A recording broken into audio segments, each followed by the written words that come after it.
That was something, and even now, if you're watching on NBCSN, you saw the double doink. When the ball comes off of the crossbar, I still think it goes the right way. It was like an optical illusion, right? Even when I see it now, until I see the ball break the front of the crossbar and clearly not be good, it's still. And sorry, Bears fans, but that was a weird outcome, a painful outcome. A special season comes crashing down. What if Wednesday? What if that optical illusion wasn't an illusion? What if it was real? What if the ball did go the right way and the Bears advance past the Eagles and get to the divisional round of the playoffs? Chris, look into your crystal ball. What would have happened next? I mean, it's an interesting conversation because this is right where you go, okay, for what if Wednesday, you go, oh, okay, now the divisional round has been flipped upside down. Chicago's going to go play the Rams in L.A.? You mean the team that they just dominated a few weeks before in Chicago? And I remember at the time I said, I don't care where the Rams play the Bears. I don't care if it's on Mars, the moon, Chicago, L.A. That was going to be a tough matchup for them. I was kind of saying that at the time. The Bears matched up really well with the Los Angeles Rams, who were a team that wasn't going into the playoffs like flying high and feeling great about the way they played in general. So I look at that and go, ooh, I don't like that matchup for the Rams. I think the Bears would have won that one. And then the Bears are in the NFC Championship game. Then you go to the other ripple effect of the Saints and the Cowboys, Mike. Same story. You know, late November. Was that early December? I don't know. Cowboys-Saints playing on Thursday night. Cowboys physically kind of whooped the New Orleans Saints in that game. Yes, it was close on the scoreboard, but I think it was a little bit more of a gap than the score would lead you to believe in that game as far as the way it was played. And I don't necessarily love the way the Saints matched up against the Cowboys, but I would still take the Saints at home against Dallas in that one. So I think we would have a Bears-Saints NFC Championship game. You like where I'm going here yet? Anything you want to throw in? Yeah, no, I kind of like that because I know the Saints were very interested in getting another crack at the Cowboys and getting them in New Orleans. And look, I don't know. Would the Saints have been able to pull it off? I tend to agree with you that the Saints would have won that game. Yeah. And it would have been Bears-Saints, which means we wouldn't be spending so much time now talking about replay review of pass interference, because if Rams-Saints doesn't happen, and there was another scenario where we went down this rabbit hole where Rams-Saints doesn't happen, we don't have the Nickel Roby-Coleman, Tommy Lee Lewis wipeout at the end of regulation. Of course, there may have been something else screwy that would have happened under this other scenario, but I think you're right.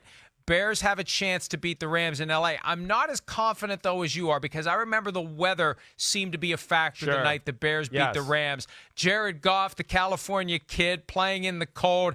I don't think he likes playing in the cold, and I think it would have been different. Also, there would have been that same element of getting even with the Bears, just like the Saints would have had with the Cowboys. So, you know, I hate to say it, but I have a feeling it would have been the same outcome. It would have been Rams-Saints in the NFC Championship game. So I'm going to disagree with you on the Bears beating the Rams in L.A. Okay. That's fine. I'm no problem there. I think ultimately, you know, I think the Bears would pull it off. I think the Rams would give a better showing, certainly. I mean, I know the first matchup, I believe, ended up 15-10, right, in the Bears' favor or something right along those lines. But, you know, I didn't love that matchup for the Rams. And I think what some of the things the Patriots did in the Super Bowl against the Rams, they stole some of those defenses and what they played from the Chicago Bears game plan. You know, schematically, the interior defensive line for the Bears defense versus that Rams interior O-line that we saw struggled with Fletcher Cox and Akeem Hicks early in the year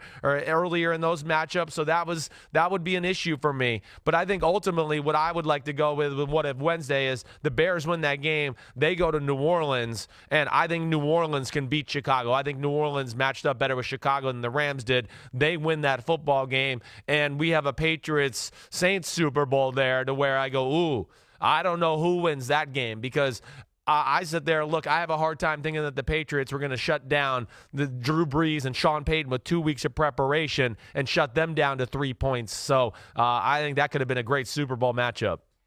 Hey, another reality, if that kick goes through and the Bears advance past the Eagles, I think Eagles fans have a little less angst moving forward with Carson Wentz instead of Nick Foles. Because I'm telling you, there are going to be Eagles fans who are just kind of quietly watching what Foles does in Jacksonville, hoping that Foles doesn't prove them wrong in moving on from him and keeping Carson Wentz, and also whether and to what extent Wentz stays healthy is going to be part of that equation. But I think if that kick is good, it's less of a concern because it was way too close to lightning in a bottle ×2 for the Eagles by having that crack at the Saints and almost beating the Saints and almost getting back to the NFC Championship game.